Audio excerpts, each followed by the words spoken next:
মৃত ব্যক্তির কাছে দুই ধরনের ফেরেশতা যায়, এক জান্নাতি আর একটা হলো জাহান্নামী। যার কাছে জাহান্নামী ফেরেশতা আমি পাঠাই সে জাহান্নামে যাবে, যার কাছে আমি জান্নাতি ফেরেশতা পাঠাই সে সোজা জান্নাতে যাবে। মুসা আলাইহিস সালাম উনি তুর পর্বতে যাচ্ছিলেন আল্লাহ সুবহানাহু ওয়া তাআলার সাথে কথা বলার জন্য। কার সাথে বলেন দেখি? একজন নবী সরাসরি একজনের সাথে কথা বলতেন, নাম কি? একজন নবী সরাসরি আল্লাহর সাথে কথা বলতেন, নাম কি? আচ্ছা, রাগ ছিল বেশি না কম? ফিরাউনের মতো ডাকাতকে সাইজ করার জন্য রাগী নবী তৈরি করলেন। আওয়াজ দিয়ে বলেন তিনি কে? দুনিয়াতে আসার পরে থাপ্পড় একটা দিয়েছিলেন। এরপরে যখন বড় হলেন তখন ফেরাউনের বাবুরসির একটা থাপ্পড় দিয়ে, জীবিত ছিল, সবাই জানেন জীবিত ছিল। এক থাপ্পড়ে আপনাদের খুলনাবাসী এলাকায় মানুষ মারতে পারে কোনো মানুষ আছে নাকি?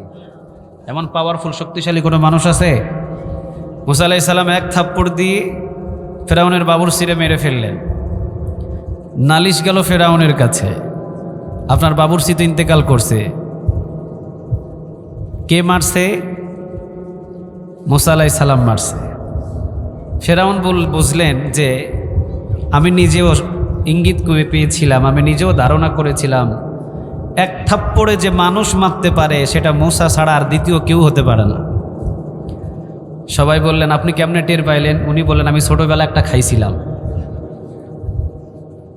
তো এই জন্য আমার ধারণা আছে ওর থাপ্পড়ের কতটা ওজন। মুসা আলাইহিস সালাম রাগী নবী পাঠালেন নমরুদকে সাইজ করার জন্য। যুগে যুগে যত বড় ডাকাত জন্ম নিয়েছে, যুগে যুগে তত পাওয়ারফুল শক্তিশালী নবীদেরকে প্রেরণ করেছেন। আওয়াজ দিয়ে বলেন তিনি কে? এটা আল্লাহর সুবহানাহু ওয়া তাআলার কুদরত, এটা আল্লাহর পক্ষ থেকে একটা নিয়ামত। এখনো পর্যন্ত দিনের বিরুদ্ধে একটা দল কাজ করবে, দিনের পক্ষে আরেকটা দল কাজ করবে। শেষ পর্যন্ত দিনের পক্ষে যারা কাজ করবে তারা দুর্বল হলেও তাদেরকে আল্লাহ বিজয় দান করবে। চিৎকার দিয়ে বলেন ঠিক না ঠিক? এর ভিতরে কোনো সন্দেহ? কথা বলেন, কোনো সন্দেহ?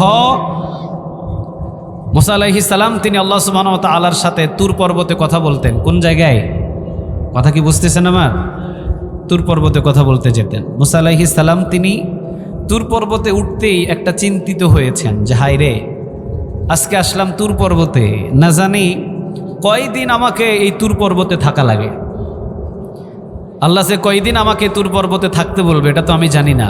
একদিনও হতে পারে, 2 দিনও হতে পারে, 3 দিনও হতে পারে, 1 সপ্তাহ হতে পারে, 15 দিনও হতে পারে, 20 দিনও হতে পারে। আচ্ছা, আল্লাহ যদি এখানে তুর পর্বতে মুসা আলাইহিস সালামরে থাকতে বলে, উনি কি যাওয়ার কোনো ক্ষমতা আছে? নাই। উনি তুর পর্বতে উঠতেছেন এবং চিন্তা করতেছেন আজকে যে কয়দিন আমি থাকবো তুর পর্বতে আমি নিজেও জানি না। তবে আমার ছেলে আছে, আমার বিবি আছে, আমার ছেলে আর আমার বিবিকে যদি আমি কিছু খাবার দিয়ে আসতে পারতাম তাহলে আমার আর কোনো টেনশন ছিল না, আমি নিরিবিলি তুর পর্বতে বসবাস করতে পারতাম। মুসা আলাইহিস সালামের এই অন্তরের খবরটা জানেন তিনি কে? বলেন তো দেখি। আল্লাহ রাব্বুল আলামিন বলছেন ইন্নাল্লাহা লা ইয়ানজুরু ইলা সুওয়ারিকুম ওয়া আমালিকুম ওয়ালাকিন ইয়ানজুরু ইলা কুলুবিকুম ওয়া আমালিকুম। নবী বলেন, যেহেতু আল্লাহর কথাই নবী বলেছেন ইন্নাল্লাহা লা ইয়ানজুরু ইলা সুওয়ারিকুম ওয়া আমালিকুম ওয়ালাকিন ইয়ানজুরু ইলা কুলুবিকুম ওয়া আমালিকুম। জমিনের ভিতরে পৃথিবীর মানুষের অন্তরের খবর কেউ না জানলেও প্রতিটা মানুষের অন্তরের খবর একজন জানেন। আওয়াজ দিয়ে বলেন তিনি কে? আপনার অন্তরের খবর আমি জানি না, আমার অন্তরের খবর আপনি জানেন না, কিন্তু কে জানে? জুড়ে বলেন কে? আপনি ইসলামের পক্ষে উপরে কথা বলেন, ভিতরে ভিতরে আপনি ইসলামের 12টা বাজায়া দেন, পৃথিবীর কেউ জানে না, কিন্তু একজন আর ঠিকই টের পায়। আওয়াজ দিয়ে বলেন কে তিনি? মুসা আলাইহিস সালাম তিনি চিন্তিত হলেন, না জানি কয়দিন তুর পর্বতের ভিতরে থাকা লাগে আমার জানা নাই। তবে যদি আমি আমার বাচ্চাদের জন্য, বিবির জন্য ঘরের ভিতরে কিছু খাবার রেখে আসতে পারতাম, অবশ্যই আমার বাচ্চাদের কোনো কষ্ট হতো না, আমার বিবির কোনো কষ্ট হতো না। অন্তরের খবরটা আল্লাহ টের পাইলেন। মুসা আলাইহিস সালামকে আল্লাহ বললেন, পয়গম্বর তুর পর্বতে উঠার দরকার নাই, নামো। সুবহানাল্লাহ বলেন, উঠার দরকার নাই। এখন কোথায় নামাইতে বলছেন? নামো। এবারে নামছে। আল্লাহ রাব্বুল আলামিন বললেন, পয়গম্বর তোমার হাতের ভিতরে কি? মুসা আলাইহিস সালামের হাতে কি থাকতেন বলেন তো দেখি? আমাদের মতো লাঠি না? আমাদের মতো? ওনার লাঠি এমন লাঠি ছেড়ে দিলে সাফ হয়ে যায়। ওনার লাঠি এমন লাঠি, উনি যদি লাঠি দিয়ে নীল নদে আঘাত করে তো ঠনঠনে শুকনো রাস্তা তৈরি হয়ে যায়। চিৎকার দিয়ে বলেন আল্লাহু আকবার। ওনার হাতের লাঠিটা ছিল একটা মুজিজা। আল্লাহ সুবহানাহু ওয়া তাআলা বললেন লাতের হাঁটিটা শক্ত করে ধরো। মুসা আলাইহিস সালাম লাঠিটা শক্ত করে ধরলেন। মুসা আলাইহিস সালামকে আল্লাহ বললেন এবার লাঠি দিয়ে তোমার সামনে যে একটা পাথর আছে পাথরের উপরে আঘাত করো। মুসা আলাইহিস সালাম তাকিয়ে দেখলেন মুসা আলাইহিস সালামের সামনে একটা পাথর, পাথরের ডিজাইনটা হলো ডিমের মতো। কিসের মতো? কথা বলেন, কিসের মতো? ডিমের মতো। মুসা আলাইহিস সালামের সামনে কি রকম ডিজাইনের পাথর? আমি কিন্তু প্রশ্ন করব, প্রশ্নের উত্তরগুলো দিতে হবে, লাস্টে হয়তো প্রশ্ন একটা দুইটা ধরতে পারি। মুসা আলাইহিস সালামের সামনে পাথরের ডিজাইনটা কিসের মতো?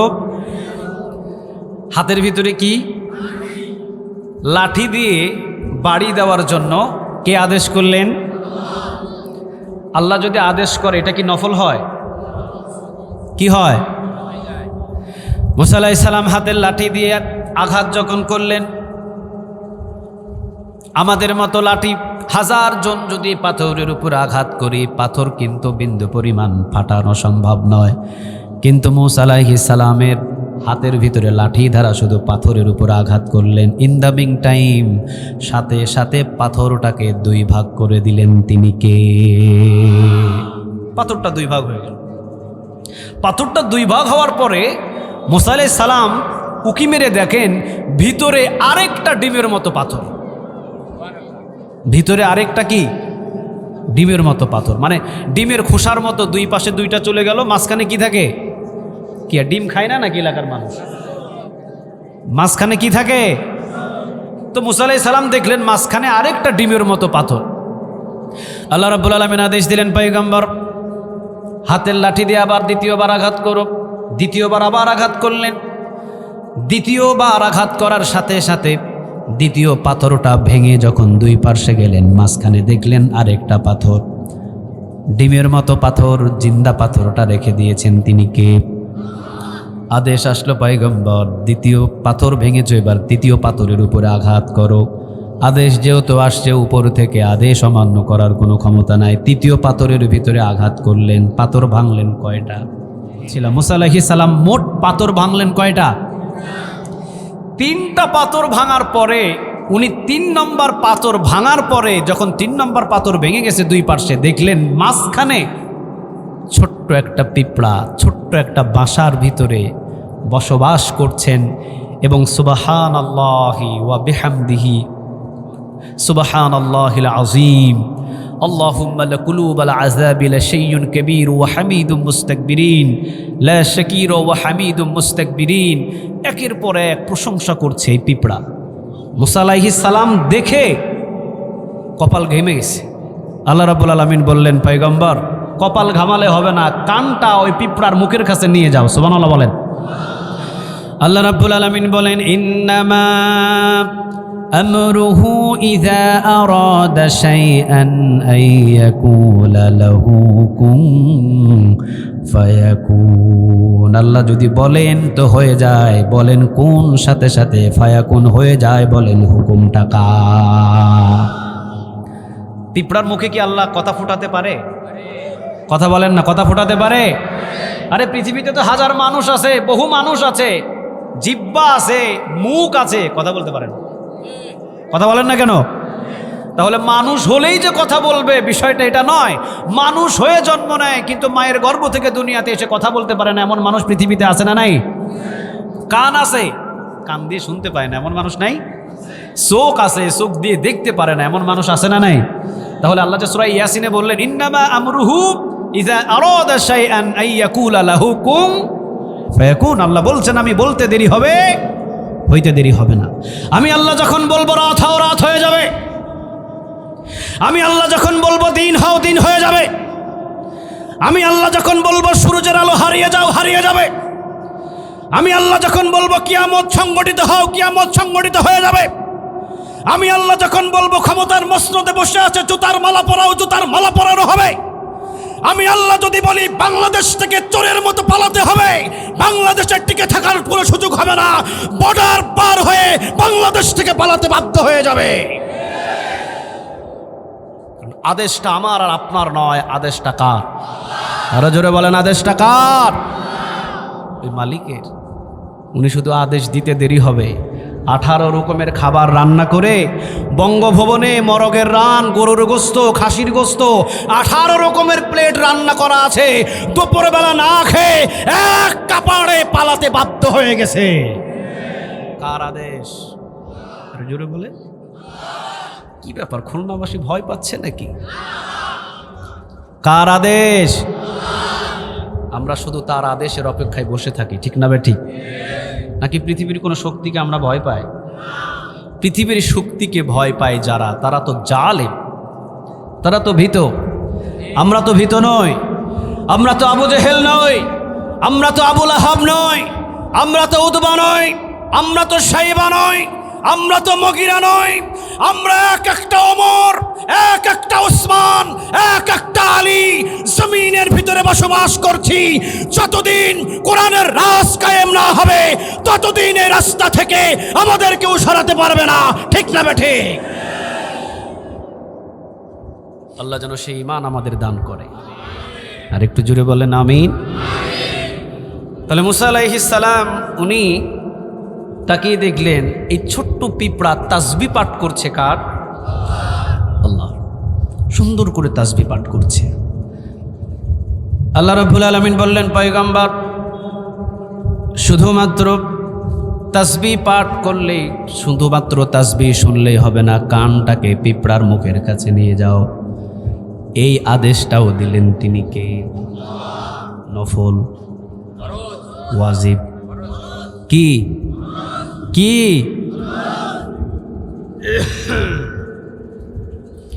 এবার কানটা ওই পিঁপড়ার মুখের কাছে নিয়ে গেলেন।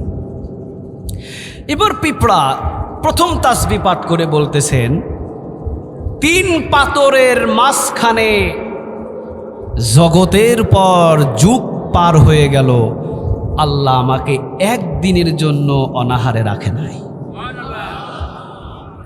সুবহানাল্লাহ হয় নাই? আর একটু আওয়াজ দিয়ে বলতে হবে। যুগের পর যুগ চলে গেল, 3 পাথরের ভিতরে আল্লাহ আমাকে বসবাস করায়, কিন্তু এর ভিতর থেকে একদিনের জন্য আমাকে কে অনাহারে রাখে নাই? আর একটু জোরে বলেন, কে অনাহারে রাখে নাই? যুগের পর যুগ চলে গেল, যুগের পর যুগ চলে গেল, কোনোদিন কোনো সময় 3 পাথরের মাঝখানে অক্সিজেনের জন্য কোনোদিন আল্লাহ রাব্বুল আলামিন আমাকে কোনো কষ্ট দেয় নাই। সুবহানাল্লাহ বলেন। বাঁচায় রাখার মালিককে, মৃত্যু দান করার মালিক একজন, আওয়াজ দিয়ে বলেন তিনি কে? কুল্লু নাফসিন যায়িকাতুল মাউত, ইযা জাআ আজালুহুম লা ইস্তাখিরুনা সাআতা ওয়ালা ইস্তাকদিমুন। মৃত্যুর ঘণ্টা যেদিন বেজে যাবে সেই দিন পৃথিবীর কোনো শক্তি আপনাকে বাঁচাতে পারবে না। চিৎকার দিয়ে বলেন ঠিক না ঠিক? বাঁচাতে পারবে? কথা বলেন না, পারবে? পারবে? অসম্ভব, পারবে না। তিনি বললেন, আমাকে নিঃশ্বাস নেওয়া এবং ছাড়ার জন্য কোনোদিন কোনো কষ্ট করতে হলো না। প্রতিনিয়ত যিনি 3 বেলা আমার কাছে খাবার পাঠান, 3 বেলা আমাকে খাওয়ান, টাইম মতো আমাকে সব ব্যবস্থা করে দেন, 3 পাথরের ভিতরে। মুসা আলাইহিস সালামকে আল্লাহ রাব্বুল আলামিন ডাক দিয়ে বললেন, পয়গম্বর যদি 3 পাথরের মাঝখানে পিঁপড়ার খাবার আমি আল্লাহ পৌঁছাতে পারি, তোমার ছেলে আর তোমার বিবির খাবার তো আমি আল্লাহ পৌঁছাতে পারি, ঠিক না ঠিক? আচ্ছা বলেন না কেন পারে? আর একটু জোরে বলেন, পারে? এই পয়গম্বর, তুমি না পয়গম্বর? পয়গম্বর হওয়ার পরে তুমি টেনশন করো কেন? তোমার ছেলে কি খাবে, তোমার বিবি কি খাবে, এটা তোমার ভিতরে টেনশন কেন থাকবে? কারণ তোমার বিবিকে আর তোমার ছেলেদেরকে আমি যদি পিঁপড়ার 3 পাথরের মাঝখানে পিঁপড়ারে খাওয়াইতে পারি, তোমার মতো এরকম হাজার লক্ষ সন্তান আমি পালতে পারি, ঠিক না ঠিক? আমি আল্লাহ পালতে পারি। হযরত খুবাইব রাদিয়াল্লাহু তাআলা আনহু, মনে আছে আপনাদের? কথা বলেন না কেন? মনে আছে? জেলখানায় 3 মাস, কয় মাস? 3 মাসই খাবার বন্ধ করে দিলেন। কিন্তু খুবাইব বললেন, যার খাবার জেলখানায় বন্ধ হয় তার খাবারের ব্যবস্থা যদি করতেই হয় তাহলে করতে পারেন। আওয়াজ দিয়ে বলেন তিনি কে? পাথরের মাঝখানে যদি আল্লাহ পিঁপড়ারে খাওয়াতে পারে, পাথরের মাঝখানে যদি আল্লাহ পিঁপড়াকে খাওয়াতে পারে, মাছের পেটের ভিতরে 40 দিন যদি ইউনূস আলাইহিস সালামকে জীবিত রাখতে পারে, 12 বছর পর্যন্ত জেলখানার ভিতরে যদি আল্লামা সাঈদীকে জীবিত রাখতে পারে, অন্ধকার থেকে যদি সূর্য উদয় করতে পারে, আবার সূর্য ডুবিয়ে দিয়ে যদি অন্ধকার করতে পারে, ইনশাআল্লাহ কোন হাফেজের রক্ত বৃথা যাবে না, কোন আলেমের রক্ত বৃথা যাবে না, কোন তালবে ইলমদের রক্ত বৃথা যাবে না, কোন কোরআনের মাহফিল বৃথা যাবে না। বাংলার জমিনে কোরআনের রাজ একদিন কায়েম হয়ে যাবে।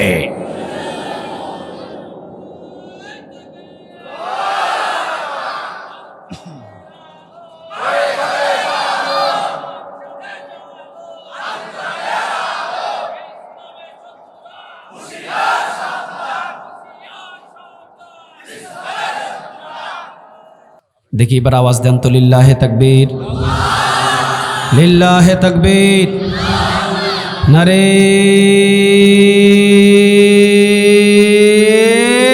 তাকবীর। আল্লাহু আকবার যদি কোনো বান্দা বলে তো রাসূল বলেন, আসমান এবং জমিনের খালি যে জায়গাটা আছে, এই জায়গাটা নেক দিয়ে পূরণ করে তার আমল নামায় জমা করে দেওয়া হয়। সেম সুবহানাল্লাহ, সেম আলহামদুলিল্লাহ, এগুলো যদি বলে তো আসমান এবং জমিনের খালি জায়গাটা নেক দিয়ে পূরণ করে তার আমল নামায় জমা করে দেন। আওয়াজ দিয়ে বলেন তিনি কে? আরেকটা খুশির খবর হলো, আল্লাহু আকবারের ধ্বনি আবু বকরের রক্ত যার শরীরে আছে সে শুনলে খুশি হয় না, ওমরের রক্ত যার শরীরে আছে সে শুনলে খুশি হয়, ওসমানের রক্ত যার শরীরে আছে সে শুনলে খুশি হয়, আলীর রক্ত যার শরীরে আছে সে শুনলে খুশি হয়। কিন্তু আল্লাহু আকবারের ধ্বনি আবু জেহেল, আবু লাহাব, উতবা, শাইবা, মুগীরার রক্ত যার শরীরে আছে সে কখনো সহ্য করতে পারে না। এই জন্য বাংলাদেশের বহু জায়গায় বহু মাহফিলে আল্লাহু আকবার স্লোগান বন্ধ করে দেওয়া হয়েছে, ঠিক না বেঠিক? এটা নাকি তাদের চুলকানি উঠে, তাদের নাকি ভয় হয়। হায় রে হায়! আল্লাহু আকবার মানে কার বড়ত্ব ঘোষণা? আর একটু জোরে বলেন, কে সবচাইতে বড়? কে? খুলনাবাসী, খুলনাবাসী সবচাইতে বড়? সবচাইতে বড় কে? কুল হুয়াল্লাহু আল্লাহুস লাম ইয়ালিদ ওয়া লাম ইয়াকুল লাহু, সুবহানাল্লাহ বলবেন না? কুল হুয়াল্লাহু আহাদ মানে আল্লাহ এক অদ্বিতীয়, আল্লাহুস সামাদ তিনি অমুখাপেক্ষী, লাম ইয়ালিদ তিনি কাউকে জন্ম দেন নাই, ওয়া লাম ইউলাদ তাকেও কেউ জন্ম দেন নাই, ওয়া লাম ইয়াকুল লাহু কুফুয়ান আহাদ তার সমতুল্য আর কেউ নাই। সুবহানাল্লাহ বলে। তাহলে তার খাবো, তার দিন ব্যবহার করব, তার রাত ব্যবহার করব, তার বৃষ্টি ব্যবহার করব, তার সমস্ত নিয়ামত গ্রহণ করব, আর আল্লাহু আকবার শুনলে আমার চুলকানি হবে, এমন মানুষ বাংলার জমিনে আমরা রাখতে চাই না। চিৎকার দিয়ে বলেন ঠিক না বেঠিক? খাইবা তার আর তার কাজে বাধা দিবা, আমরাও আগামী দিনে সজাগ হব ইনশাআল্লাহ। তাহলে আল্লাহু আকবারের ধ্বনি যেন খুলনার মতো হয়। খুবাইব রাদিয়াল্লাহু তাআলা আনহু কয় মাস জেলখানায়? খাবার দেয় নাই কয় মাস? এই পরিস্থিতিকে আমরা কাটাইছি? কথা বলেন না, কাটাইছি? কাটাই নেই। এই জন্য আমি প্রথমে একটাও কথার ভিতরে আমি এখনো আছি আলোচনায়, গোলামি করব কার? প্রয়োজনে ঘর ছাড়বো, প্রয়োজনে বাড়ি ছাড়বো, প্রয়োজনে কারাগারে যাব, প্রয়োজনে জীবন দিব, কিন্তু গোলামি ছাড়বো না কার? এই কথার উপরে কিন্তু আলোচনা চলছে। 3 মাস যাবৎ যখন কোনো খাবার দিচ্ছেন না, প্রথম সপ্তাহে চিন্তা করেন 3 মাস কোনো খাবার দেয় নাই, প্রথম সপ্তাহ যখন খাবার দেওয়া বন্ধ হয়ে গেল, খুবাইব রাদিয়াল্লাহু তাআলা আনহু উনি কোনো টেনশন করলেন না। যাকে তিনি ভালোবাসেন, যার গুণগান, যার ইবাদত করেন, তিনি তার উপরে ভরসা করলেন। কিন্তু উনি অজু ছাড়ায় যেহেতু তাকে অজুর পানি দেওয়া হচ্ছে না, উনি নামাজে দাঁড়িয়ে ফজর পড়ছেন, জহুর পড়ছেন, আসর পড়ছেন, মাগরিব পড়ছেন। ফজর নামাজ পরপরই ওনার পাশে আঙুর ফলের একটা থোকা পাওয়া গেল। আবু জেহেল দিছিল, আবু লাহাব, উদবা, শাইবা, মুগিরা, ওনার সামনে যখন এই আঙুর ফলের থোকা দেখতে পেলেন, উনি নিয়ে যখন খাওয়া শুরু করলেন, কোনো কোনো বর্ণনায় আসে খুবাইব রাদিয়াল্লাহু তাআলা আনহু দুনিয়ার আঙুর খান নাই, তিনি জান্নাতি আঙুর খেয়েছেন। সুবহানাল্লাহ। জান্নাতি আঙুরের ভিতরে ৭০ রকমের স্বাদ দান করবেন তিনি কে? এখন যে আঙুরটা খাবেন, ওই আঙুরটাই যখন বিকেলে খাবেন তখন স্বাদ ভিন্ন রকম। সুবহানাল্লাহ বলে। বিকেলবেলা খাওয়ার পরে যখন পরের দিন আবার সকালে খাবেন ভিন্ন রকম। একই ফল বারবার খাবেন, বারবার ভিন্ন ভিন্ন রকম স্বাদ আল্লাহ রাব্বুল আলামিন দান করবেন। এমন জান্নাত আপনার আর আমার জন্য ব্যবস্থা করে রেখে দিয়েছেন তিনি কে? শুধুমাত্র একটা জিনিস আমাদের করতে হবে, গোলামি। কার? জুড়ে বলেন কার? খুবাইব রাদিয়াল্লাহু তাআলা আনহুর প্রথম সপ্তাহে আঙুরের থোকা আঙুর আসলো, আঙুর খাওয়া শুরু করলেন। টানা 3 মাস আঙুর জেলখানার ভিতরে বসে বসে খুবাইবরে খাওয়ালেন তিনি কে? 3 মাস পরে যখন খুবাইব রাদিয়াল্লাহু তাআলা আনহুর আঙুর খাওয়া দেখে ফেললেন সকল কাফের, তখন তারা চিন্তিত হলেন, সর্বনাশ, খুবাইব রাদিয়াল্লাহু তাআলা আনহুর খাবার বন্ধ করে দিয়ে তাকে কখনো আমাদের দলের ভিতরে নিয়ে আসা যাবে না। তাহলে কি করো, খুবাইবরে শুলিতে ঝোলাও, ফাঁসি দিয়ে দাও। পৃথিবীর ভিতরেও এমন আলেম ওলামাদের দেখেছি, বাড়ি দেওয়া হবে, গাড়ি দেওয়া হবে, টাকা দেওয়া হবে, পয়সা দেওয়া হবে, ধন দৌলত যা কিছু চাও তাই দেওয়া হবে, শুধুমাত্র কোরআনের আন্দোলনী কাজ বন্ধ করে দাও। তারা ওই সমস্ত অফারগুলো হাতের ভিতরে কাগজটা মুচড়িয়ে পায়ের নিচে ফেলে দিয়ে বলেছেন, কোনোদিন যদি জেলখানা থেকে বাহির হই তো বাহির হওয়ার সাথে সাথেই সেই দিন কোরআনের আন্দোলন শুরু হয়ে যাবে। সুবহানাল্লাহ বলবেন না? আহা, খুবাইব রাদিয়াল্লাহু তাআলা আনহু তাকে আবু জেহেল, আবু লাহাব, উতবা, শাইবা, মুগিরা সমস্ত কাফেরগুলো তাকে কাফের বানানোর জন্য চেষ্টা করলেন। খাবার বন্ধ করে দিলেন কয় মাস। জান্নাতি খাবার খেলেন খুবাইব। যখন জান্নাতি খাবার খেয়ে জীবনযাপন গঠন করা শুরু করলেন, তখন তারা সিদ্ধান্ত নিল তাকে শুলিতে ঝোলাবে অথবা ফাঁসির কাস্টে ঝোলাবে, শুলিতে ঝোলাবে। যেভাবে কষ্ট দিয়ে দিয়ে তাকে দুনিয়া থেকে শেষ করে দেওয়া হবে। খুবাইব রাদিয়াল্লাহু তাআলা আনহুর কাছে এইরকম চিঠি দেওয়া হলো, খুবাইব রে, আগামীকাল তোমাকে শুলিতে ঝোলানো হবে, এখন তোমার সিদ্ধান্তটা জানাও। যদি তুমি বাঁচতে চাও তাহলে আমাদের দলভুক্ত হও, আর যদি বাঁচতে না চাও, তুমি যদি তোমার কালিমার উপরে অটল থাকো, আগামীকালকে কিন্তু তোমাকে দুনিয়া থেকে শেষ করে দেওয়া হবে। খুবাইব রাদিয়াল্লাহু তাআলা আনহু পত্রখানা নিয়ে চুমা দিয়ে আল্লাহ রাব্বুল আলামিনকে সেজদা দিয়ে বললেন, আল্লাহ, এই জন্যেই তো জন্ম নিয়েছিলাম। সুবহানাল্লাহ বললেন না? এই জন্যেই তো জন্ম নিয়েছিলাম, কারণ তোমার জন্য যদি জীবনটা উৎসর্গ করে দিই তাহলে আমার মতো ধন্য ব্যক্তি আর পৃথিবীতে একটাও না। আল্লাহু আকবার। খুবাইব রাদিয়াল্লাহু তাআলা আনহু তিনি প্রস্তুতি নিয়েছেন। জেলার সাহেব তাকে এসে বললেন, খুবাইব, ইচ্ছা আছে নাকি কোনো তোমার? খুবাইব রাদিয়াল্লাহু তাআলা আনহু বললেন, কি ইচ্ছা? জেলার সাহেব বললেন, খুবাইব, তোমার যদি কোনো ইচ্ছা থাকে তাহলে অবশ্যই তোমার ইচ্ছা পূরণ করে দেওয়া হবে। কি ইচ্ছা আছে তুমি বলো? কোনো কিছু খাইতে চাও অথবা কোনো কিছু দেখতে চাও? খুবাইব রাদিয়াল্লাহু তাআলা আনহু বললেন, অজুর পানি দাও, 2 রাকাত নামাজ পড়ার সুযোগ করে দাও। অজুর পানি দাও, পবিত্র হয়ে 2 রাকাত নামাজ পড়ার সুযোগ করে দাও। খুবাইব রাদিয়াল্লাহু তাআলা আনহুর এই ইচ্ছাটা তারা পূরণ করলেন, অজুর পানি দিলেন। খুবাইব রাদিয়াল্লাহু তাআলা আনহু পবিত্র হলেন, 2 রাকাত নামাজের জন্য দাঁড়ালেন। কথা বুঝতেছেন? 2 রাকাত নামাজের জন্য দাঁড়ালেন। খুবাইব রাদিয়াল্লাহু তাআলা আনহু তিনি নামাজের ভিতরে প্রথম রাকাত খুব আস্তে আস্তে পড়লেন, দ্বিতীয় রাকাত খুব জোরে জোরে পড়লেন, কারণ কাফের না যেন না মনে করতে পারে যে খুবাইব মৃত্যুর ভয়ে নামাজ লম্বা করে দিয়েছে। এজন্য প্রথম রাকাত আস্তে পড়লেন, দ্বিতীয় রাকাত তাড়াতাড়ি শেষ করে দিলেন।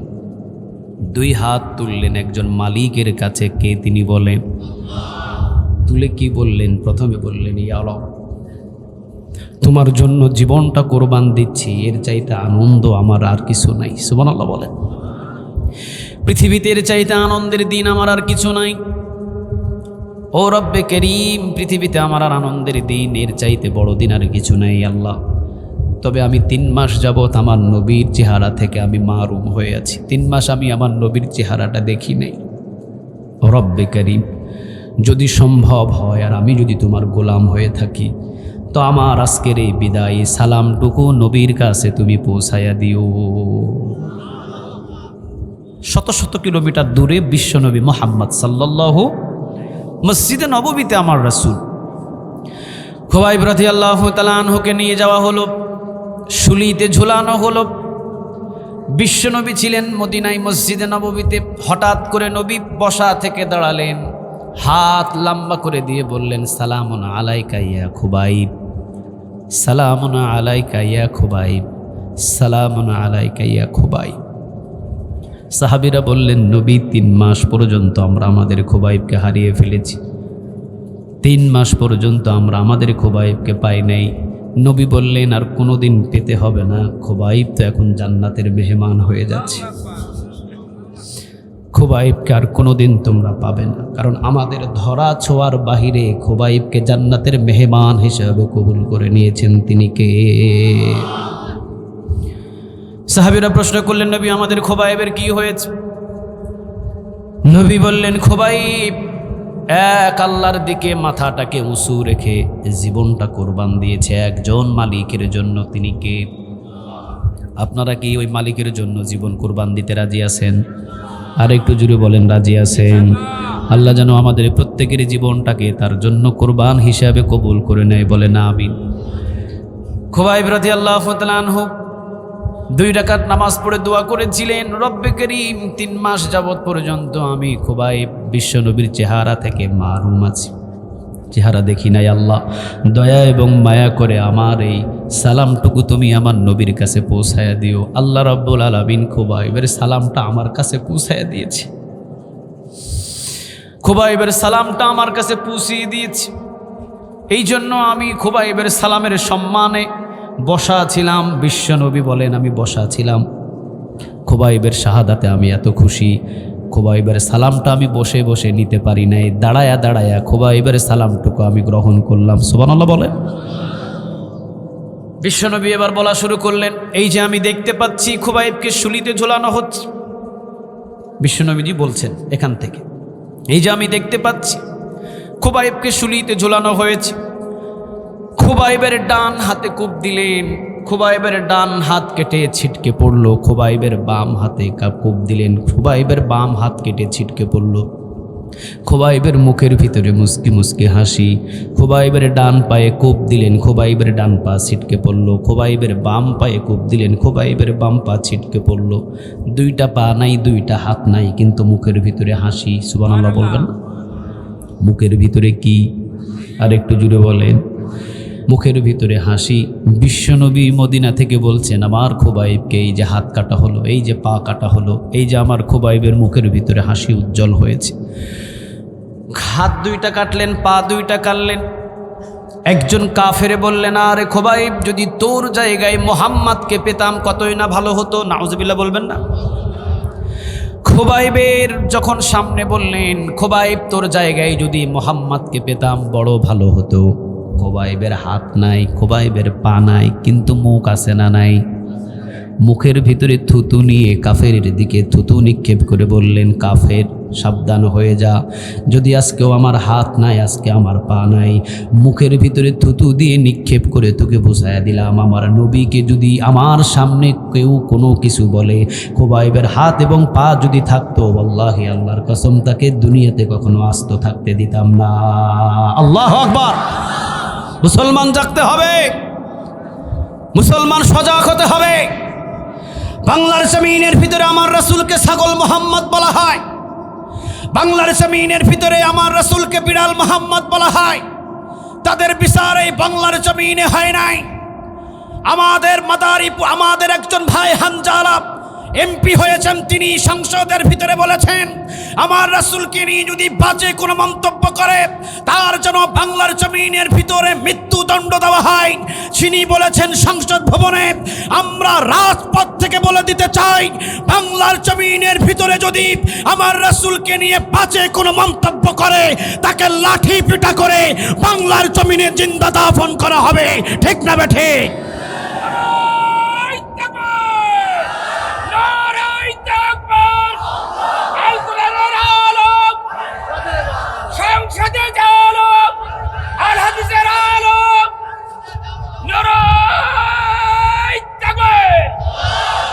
আল্লাহ তুমি কবুল করো।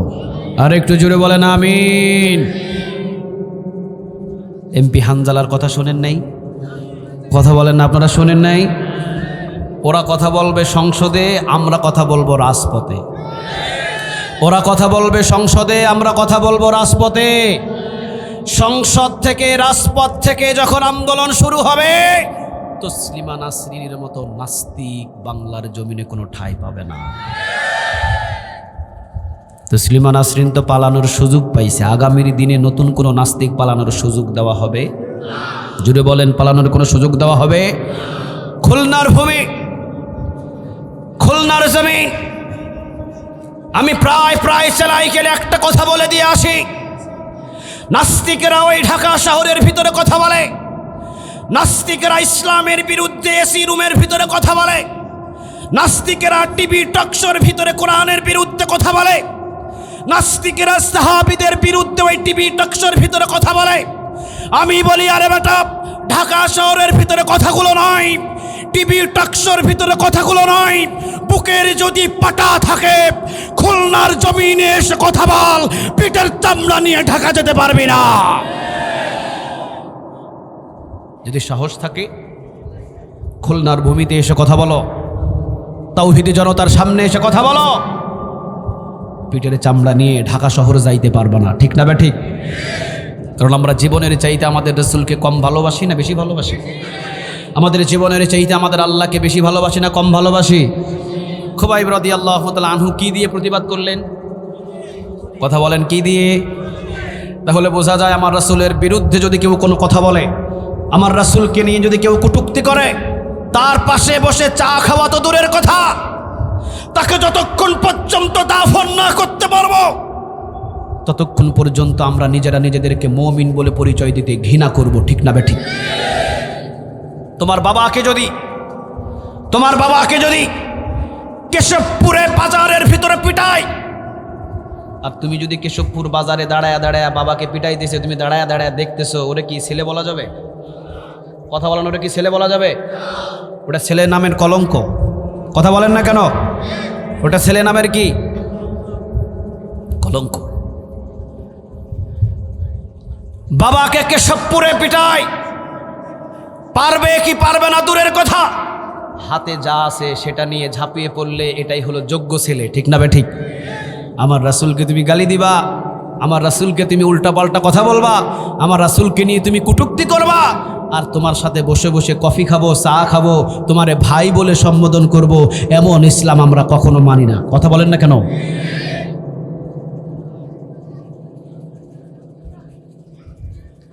এক বাবার 4 ছেলে। কয় ছেলে? কথা বলেন না কেন? কয় ছেলে? বাবারে ধরে ধরে কেশবপুর বাজারে পিটাইতেছে। এইটা দেখে এক ছেলে বুজুর্গ তো, ও দৌড় দিয়ে মসজিদে ঢুকে জিকির করা শুরু করছে। পিটাইতেছে কোথায়? আর জিকির শুরু করছে কোথায়? এখন কি জিকিরের টাইম? কথা বলেন, এখন কি জিকিরের টাইম? দ্বিতীয় ছেলে যেটা আছে, দ্বিতীয় ছেলে তাড়াতাড়ি করে টাকা পয়সা বাহির করে দান খয়রাত করা শুরু করছে। এখন কি দান খয়রাত করার সময়? তৃতীয় ছেলে কেশবপুর বাজারে বাবাকে পিটাইতেছে, বাবার পিটুনি দেখে তৃতীয় ছেলে গড়াগড়ি দিয়ে কান্না করা শুরু করছে। এখন কি গড়াগড়ি দিয়ে কান্না করার সময়? কথা বলে না, কান্না করার সময়? ছেলে আছে আর কয়টা? আর কয়টা?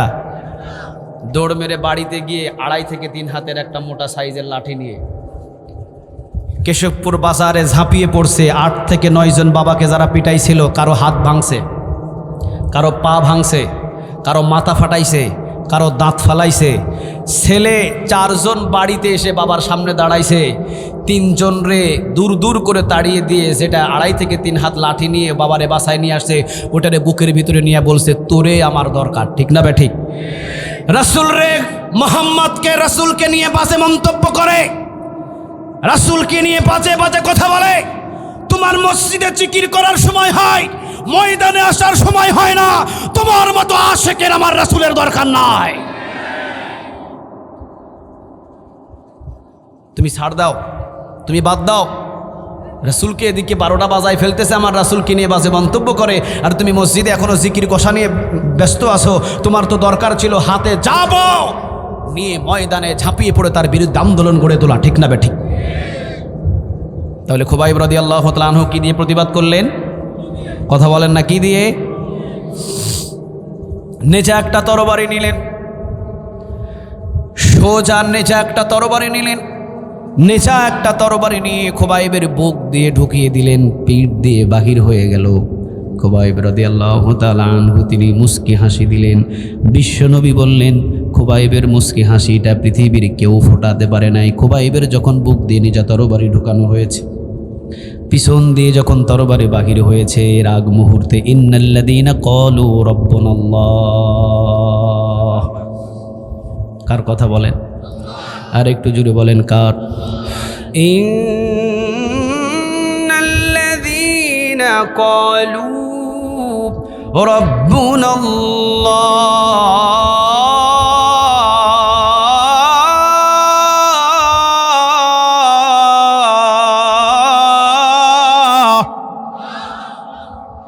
ইন্নাল্লাযীনা ক্বালু রাব্বুনাল্লাহ, নিশ্চয়ই যারা আমি আল্লাহকে রব হিসাবে মেনে নেয়। বলেন তো আমাদের রব কে? খুলনার আওয়াজ দিয়ে বলতে হবে, বলেন আমাদের রব কে? কোনো সন্দেহ আছে? আর একটু জোরে বলেন, কোনো সন্দেহ আছে? ইন্নাল্লাযীনা ক্বালু রাব্বুনাল্লাহ, নিশ্চয়ই যারা আমি আল্লাহ রাব্বুল আলামিনকে রব হিসাবে মেনে নেয়। সুম্মাস্তাকামু, খুবাইব রাদিয়াল্লাহু তাআলা আনহুর মতো ইস্তেকামত হয়ে দাঁড়িয়ে থাকে। সুবহানাল্লাহ। 12 বছর জেলখানায় বন্দী রেখেছেন আল্লামা সাঈদী রাহিমাহুল্লাহকে, তিনি ইস্তেকামত সুম্মাস্তাকামু। সুবহানাল্লাহ বলবেন না? নাকি ভেঙে গেছে? শীত হয়ে গেছে? মাথা নত করছে না? সুম্মাস্তাকামু, ইস্তেকামত হয়ে দাঁড়িয়েছিলেন। যখনই সুযোগ পেয়েছেন আল্লাহর দিকে তাকিয়ে আঙ্গুল ঝুঁকিয়ে ঝুঁকিয়ে জাতির জন্য বক্তব্য পেশ করেছেন। ঠিক না বে ঠিক? নাকি বাতিলের কাছে মাথা নত করছে? বাতিলের কাছে বিক্রি হয়ে গেছে। বাংলাদেশের বহু হুজুর বাতিলের কাছে বিক্রি হয়ে গেছে। কথা বলেন না কেন? বলতে গেলে তো দোষ হয়ে যায়। শুধু কষ্ট হয়ে গেছে মাথায় টুপি দিয়া আর জুব্বা পয়রা, কিন্তু ভিতরে ভিতরে ইমান বিক্রি করে দিয়েছে বহু হুজুর। যে তালাশ করা যায় তো কোরআনের পক্ষের চাইতে বিপক্ষের দলীয় হুজুরগুলো বেশি খুঁজে পাওয়া যাবে। কথা বলেন না কেন? বহু বিক্রি হয়ে গেছে। ইন্নাল্লাযীনা ক্বালু রাব্বুনাল্লাহ, সূরা হামিম সিজদার 30 নম্বর আয়াত। কত নম্বর? সূরা হামিম সিজদার কত নম্বর আয়াত? ইন্নাল্লাযীনা ক্বালু রাব্বুনাল্লাহ, নিশ্চয়ই যারা আমি আল্লাহ রাব্বুল আলামিনকে রব হিসাবে মেনে নেই। বলেন খুলনাবাসী আমাদের রব কে? আর একটু জোরে বলেন কে? আগামীকাল যদি দাজ্জাল আসে খুলনায়, দাজ্জাল এসে যদি বলে খুলনাবাসী তোরা আমি দাজ্জালকে রব হিসাবে মেনে নে, দাজ্জালের সামনে কাকে রব হিসাবে মানবেন? একটু আওয়াজ দিয়ে বলেন কাকে? মোহাব্বত দিয়ে ডাক দিয়ে বলেন তো দেখি আল্লাহ। আরো জোরে আওয়াজ দিয়ে বলেন আল্লাহ। আরো জোরে মোহাব্বত করে ডাক দিয়ে বলেন আল্লাহ। আল্লাহ বলছেন ইন্নাল্লাযীনা ক্বালু রাব্বুনাল্লাহ,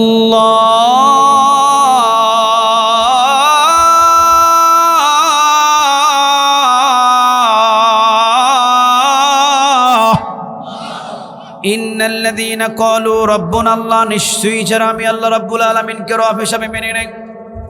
আল্লাহ বলছেন রব হিসাবে মানা সহজ, কিন্তু সুম্মাস্তাকামু, অটল হয়ে দাঁড়িয়ে থাকা সহজ না কঠিন? আরেকটু জোরে বলেন সহজ না কঠিন? রব হিসাবে আল্লাহকে মানছেন, কিন্তু যখন এলাকার ভিতরে একটা ক্ষমতার চেয়ার আপনাকে দিতে বলা হয়েছে, সাথে সাথে কাইত কথা বলেন না কেন? এমন বহু ইমামদার বাংলার জমিনের ভিতরে আছে না নাই? আপনি আল্লাহকে ইন্নাল্লাযীনা ক্বালু রাব্বুনাল্লাহ, আল্লাহকে রব হিসাবে মেনে নিয়েছেন, কিন্তু যখন আপনাকে বলা হয়েছে তোমাকে কিন্তু এলাকার অমুক একটা দলের অমুক একটা পর্যায়ের চেয়ার তোমাকে দান করে দেওয়া হলো, সাথে সাথে অনেকে ইমান বিক্রি করে দিয়ে বাতিলের সাথে হাত মিলিয়ে ফেলেছেন, এমন ইতিহাস বাংলার জমিনে আছে না নাই? জুড়ে বলেন আছে না নাই? আল্লাহ এই কথাটা এখানে বলছেন সূরা হামিম সিজদার 30 নম্বর আয়াতের ভিতরে, ইন্নাল্লাযীনা ক্বালু রাব্বুনাল্লাহ, নিশ্চয়ই যারা আমি আল্লাহকে রব হিসাবে মেনে নিয়েছে, সুম্মাস্তাকামু, অটল হয়ে দাঁড়িয়েছিল খুবাইব রাদিয়াল্লাহু তাআলা আনহুর মতো 3 মাস খাবার দেয় নাই, ওযুর পানি দেয় নাই, এরপরও খুবাইব সুম্মাস্তাকাম অটল হয়ে দাঁড়িয়েছিল, বাতিলের কাছে মাথা নত করে নাই। 12 বছর পর্যন্ত জেলখানায় বন্দী রাখা হয়েছিল। 3 বছর পর্যন্ত ছেলেরা জানতো না বাবা জীবিত আছেন আমি তো। 3 বছর ছেলের সাথে বাবার দেখা দেওয়া হয় নাই। এরপরেও তিনি বাতিলের কাছে মাথা নত করে নাই। আমার বিশ্বাস তারাই হলো বাংলার জমিনে এক একটা সম্মানিত ওলি। চিৎকার দিয়ে বলেন ঠিক না বেঠিক? বাংলাদেশে তো অলির অভাব নাই, ল্যাংটা হয়ে বসে থাকলে অলি। কথা বলেন না কেন? বদনা বাবা, ল্যাংটা বাবা, খাটাস বাবা, পাঁঠা বাবা, আপনাদের এলাকায় আছে নাকি? কত বাবা, অলির অভাব নাই। কেরামতি আউলিয়াই হক, অলি আউলিয়াদের কেরামত হক, এটা সত্য, এটা ভিতরে কোনো ভুল।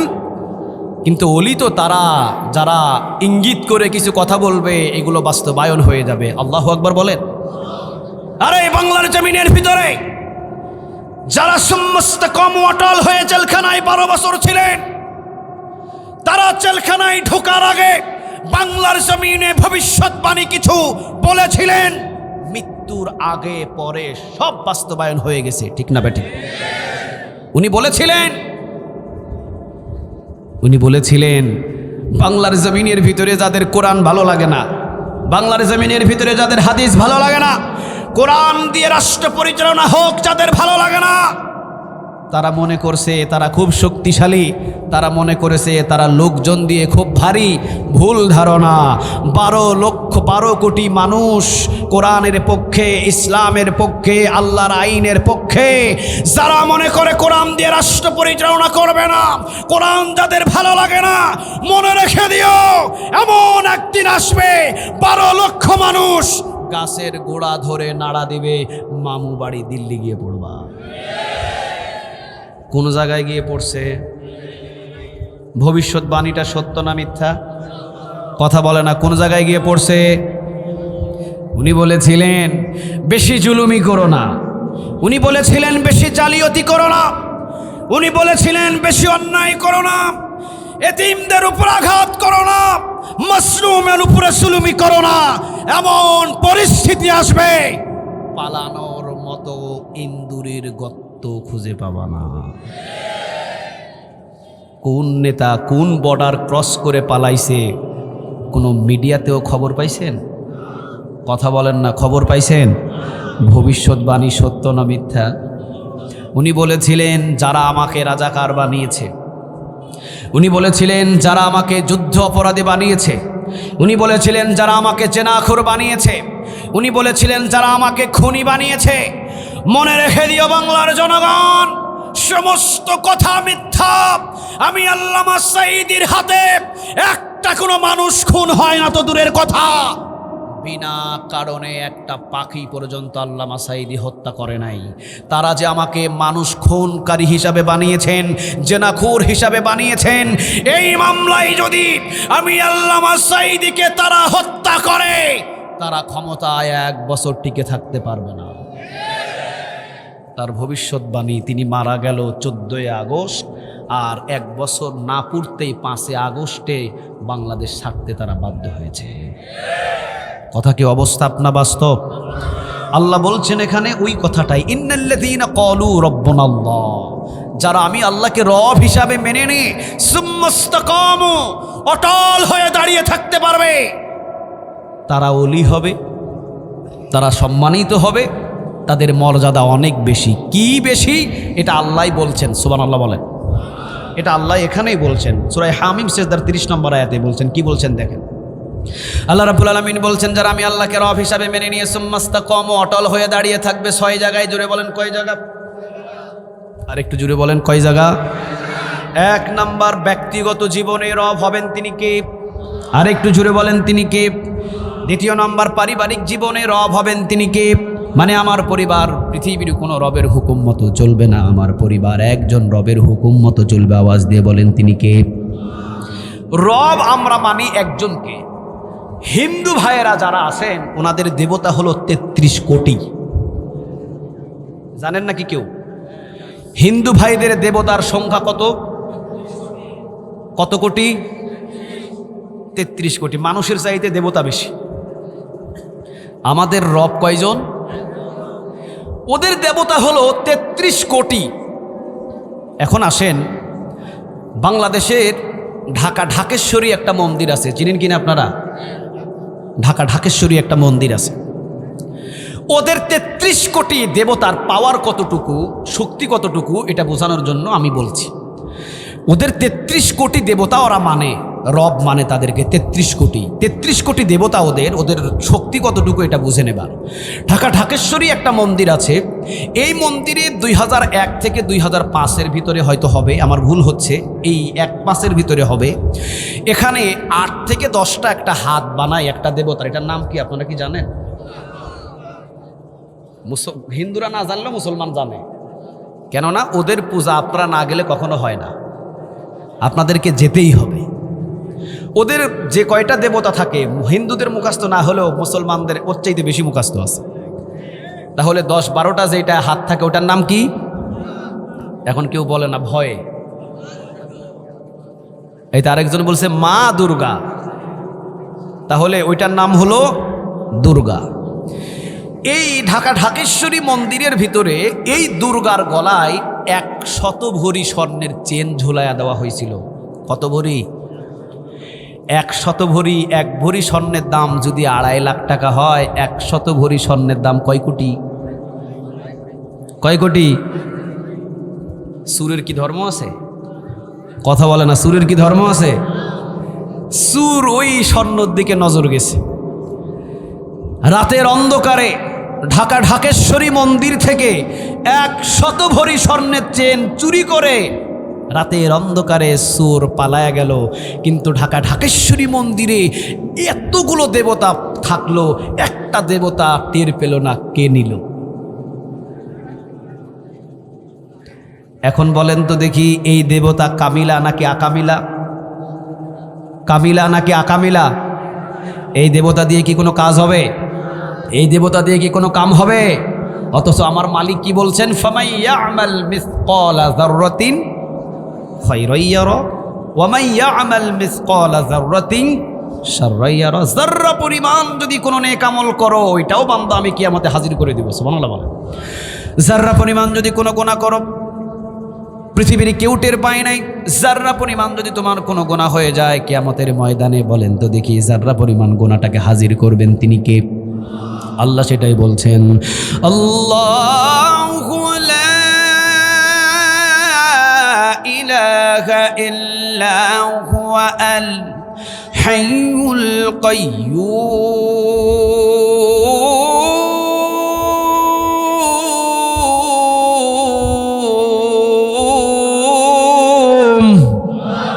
আল্লাহু লা ইলাহা ইল্লা হুয়া আল হাইয়ুল কাইয়্যুম। আল্লাহ হচ্ছেন তিনি যিনি ছাড়া কোনো ইলাহ নাই। কারণ তিনি কয়জন? জুড়ে বলেন কয়জন? আল্লাহু লা ইলাহা ইল্লা হুয়া আল হাইয়ুল কাইয়্যুম। তিনি বলছেন আবার তিনি চিরঞ্জীব, তিনি চিরস্থায়ী। মৃত্যু আছে সবার, মৃত্যু নাই কার? এরপরে তিনি বলছেন লা, পড়েন, লা তাখুযুহু সিনাতুন ওয়ালা নাওম। সুবহানাল্লাহ বলেন। লা তাখুযুহু সিনাতু ওয়ালা নাওম। আল্লাহ বলেন আমার ঘুম তো নাই, তন্দ্রামিও নাই। ঘুমের আগে কি হয়? ঝিমানি। ঘুমের আগে কি হয়? আল্লাহ বলছেন আমার তো ঘুম নাই, তন্দ্রামিও নাই।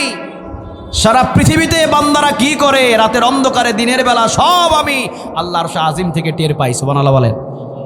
তাহলে আর এখানে 33 কোটি দেবতা, রাতের অন্ধকারে স্বর্ণ চুরি হইলো, একটা দেবতা টের পেল না কে নিল। এমন দেবতা দিয়ে কোনো কাজ হবে? তাহলে রব হিসাবে কাকে মানতে হবে? আর একটু জুড়ে বলেন কে? তাহলে আল্লাহ কি বললেন? 6 জায়গায় আমি আল্লাহকে রব হিসাবে মানতে হবে। 1 নম্বর ব্যক্তিগত জীবনে, 2 নম্বর তোমার পরিবারের সবাইকে আমি আল্লাহর ইবাদত করাতে হবে, রব হিসাবে মানাতে হবে। কয়টা গেল? 3 নম্বর হলো সামাজিক জীবনে, আপনার যে সমাজ, এই সমাজটা কোন রবের হুকুম মতো চালাতে হবে। 4 নম্বরে অর্থনৈতিক জীবনে, আপনি যেখান থেকে ইনকাম করবেন ওটা কার হুকুম মতো হতে হবে। হারাম কিছু ইনকাম করা যাবে? চুরি করা যাবে? ডাকাতি করা যাবে? ওজনে কম দেওয়া যাবে? 5 নম্বরে আপনার আন্তর্জাতিক জীবনে মানে 5 নম্বরে হলো আপনার আন্তর্জাতিক জীবন। আপনি যেই রাষ্ট্রে বসবাস করবেন ওই রাষ্ট্রেও যতগুলো ধর্ম থাকুক কার ইবাদত করতে হবে, কাকে রব হিসাবে মানতে হবে। কয়টা গেল? 5টা। রাসূল বলছেন এই 5টা সহজ, কিন্তু আরেকটা বাকি আছে। কয়টা বাকি আছে? একটা। এই একটা কিন্তু কঠিন। সেটা কোনটা? তুমি যেই রাষ্ট্রের ভিতরে বসবাস করবা, তুমি যেই রাষ্ট্রের ভিতরে বসবাস করবা, তুমি যেই দেশের ভিতরে বসবাস করবা, ওই দেশের ভিতরে কারো বাবার আইন দিয়ে দেশ চলবে না, ওই দেশের ভিতরে কারো মামার আইন দিয়ে দেশ চলবে না, ওই দেশের ভিতরে কারো ব্যক্তিগত আইন দিয়ে দেশ চলবে না।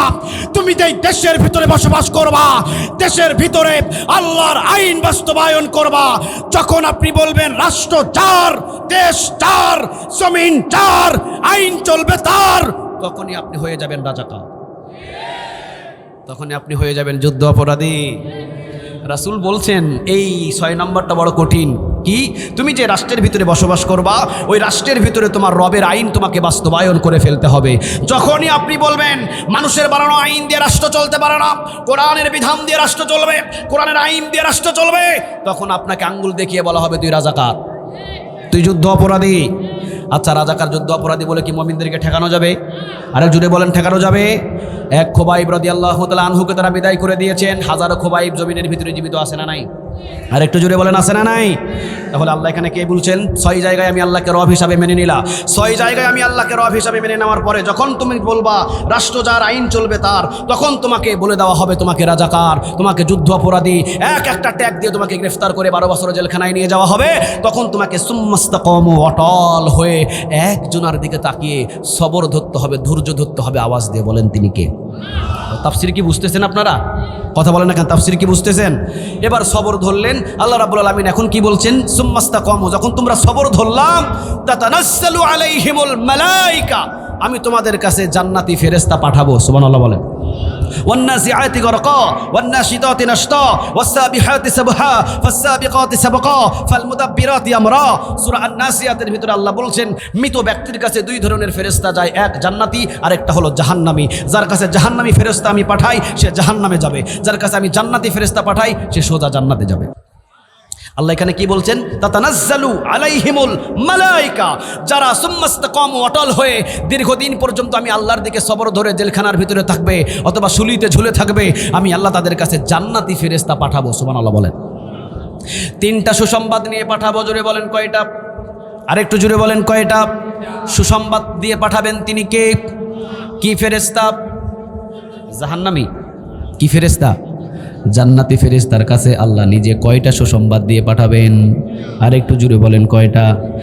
1 নাম্বার সুসংবাদ হলো যখন মৃত্যু হয়ে যাচ্ছে, যখন ফাঁসি তার গলার ভিতরে ঝুলিয়ে দেওয়া হয়েছে, যখন শুলির ভিতরে তার তরবারি ঢুকিয়ে দেওয়া হয়েছে, যখন ফাঁসির রশি তার বুকের ভিতরে ঢুকিয়ে দেওয়া হয়েছে, অথবা আল্লামা সাঈদী রাহিমাহুল্লাহর মতো ইনজেকশন পুশ করে বিষ প্রয়োগ করে তাকে দুনিয়া থেকে শেষ করে দেওয়া হচ্ছে, আল্লাহ বলছেন ইন দ্য মিন টাইম, এই মুহূর্তে আমি জান্নাতি ফেরেশতা তোমাদের কাছে পাঠাবো। 3টা সুসংবাদ দিয়ে জুড়ে বলেন কয়টা? 1 নাম্বার আল্লাহ তাখাফু, ফেরেশতারা এসে বান্দাকে বলবে বান্দা আল্লাহ বলেছেন তোমার কোনো ভয় নাই। সুবহানাল্লাহ বলেন। আচ্ছা, আল্লাহ যদি বলে তোমার কোনো ভয় নাই, এই বান্দার সাহস বাড়বে না কমবে? জোরে বলেন বাড়বে না কমবে? কারণ এখন যাচ্ছে কার কাছে? মৃত্যুর পরে যাচ্ছে কার কাছে? অথচ আল্লাহ বলছেন আল্লাহ তাখাফু, আল্লাহ বলছেন বান্দা আমরা ফেরেশতা জান্নাতি এসেছি তোমাকে বলছি, তুমি তো ইস্তেকামত হয়ে দাঁড়িয়েছিলে, আল্লাহ বলছেন আল্লাহ তাখাফু, তোমার কোনো ভয় নাই। সুবহানাল্লাহ বলেন। কয়টা সুসংবাদ গেল? বাকি আছে কয়টা? এই 2য় নম্বর এবারে বলছেন ওয়ালা তাহজানু, বান্দা তোমার আর কোনো চিন্তা নাই। 1 নম্বর ভয় নাই, 2য় নম্বর কি নাই? চিন্তা নাই। 1 নম্বর ভয় নাই হলো তুমি কবরের ভিতরে যাবে, কবরটা তোমার জান্নাত হবে না জাহান্নাম হবে। কবরের ভিতরে প্রশ্নের জবাব তুমি দিতে পারবে কি না পারবে, আল্লাহ ওইটাই বলছেন, ওয়ালা আল্লাহ তাখাফু বান্দা, এই ভয় তোমার করতে হবে না, আমি সব ব্যবস্থা করে দিব। সুবহানাল্লাহ বলেন। দ্বিতীয় নম্বর হলো ওয়ালা তাহজানু, কিয়ামতের ময়দানে, কথা বুঝতেছেন আমার? ওয়ালা তাহজানু, কিয়ামতের ময়দানে তোমাকে হিসাব নিকাশ দিয়ে তোমাকে চিন্তিত করে ফেলা হবে। আল্লাহ বলছেন ওয়ালা তাহজানু, বান্দা তোমার কোনো চিন্তা নাই, কারণ কিয়ামতের ময়দানে আমি আল্লাহ বিনা হিসাবে মাফ করে দিব। সুবহানাল্লাহ বলেন। তাহলে কয়টা গেল? এবার 3 নাম্বার, ওয়া আবশিরু বিল জান্নাহ। আল্লাহ রাব্বুল আলামিন বলছেন ফেরেশতাদেরকে একটা জান্নাতের ভিডিও দিয়ে তার চোখের সামনে তুলে ধরা হবে, যে ফেরেশতাদেরকে বলা হবে এই জান্নাতের ভিডিওটা আমার বান্দাকে দেখাও, আমি তাকে এই জান্নাত দান করব। জান্নাতের ভিডিওটা নিয়ে এসে এই ব্যক্তির সামনে এইভাবে ফেরেশতারা তুলে ধরে বলবে, বান্দা ওয়া আবশিরু বিল জান্নাহ, তোমার মৃত্যু হতে দেরি হবে, আল্লাহ তোমাকে এই জান্নাতে প্রবেশ করাবে। সুবহানাল্লাহ বলতে পারলেন না? খুবাইব রাদিয়াল্লাহু তাআলা আনহুর কথা কি মনে আছে? তরবারি ঢুকায়া দিলেন পেটের ভিতরে, নেজা তরবারি পিঠন দিয়ে বাহির হয়ে গেলেন। খুবাইবের মুখের ভিতরে কান্না না হাসি? আরেকটু জোরে বলেন, কান্না না হাসি? খুবাইব রাদিয়াল্লাহু তাআলা আনহুর মুখের ভিতরে হাসি। নবী বললেন খুবাইবের চোখের সামনে জান্নাতের ডিসপ্লেটা সেট করে দিয়েছেন। আওয়াজ দিয়ে বলেন তিনি কে? খুবাইবের যখন নেজা তরবারি ঢোকানো হয়েছে পেট দিয়ে, পিছন দিয়ে বাইর হয়েছে, তার চোখের সামনে ওয়া আবশিরু বিল জান্নাহ, জান্নাতের ডিসপ্লেটা তার চোখের সামনে তুলে ধরা হয়েছে। খুবাইব জান্নাতের হুর দেখছেন, নিয়ামত দেখছেন, কে হাত কাটছে, কে পা কাটছে, কে নেজা তরবারি ঢুকিয়েছে, কে পিছন দিয়ে তরবারি বাহির করেছে।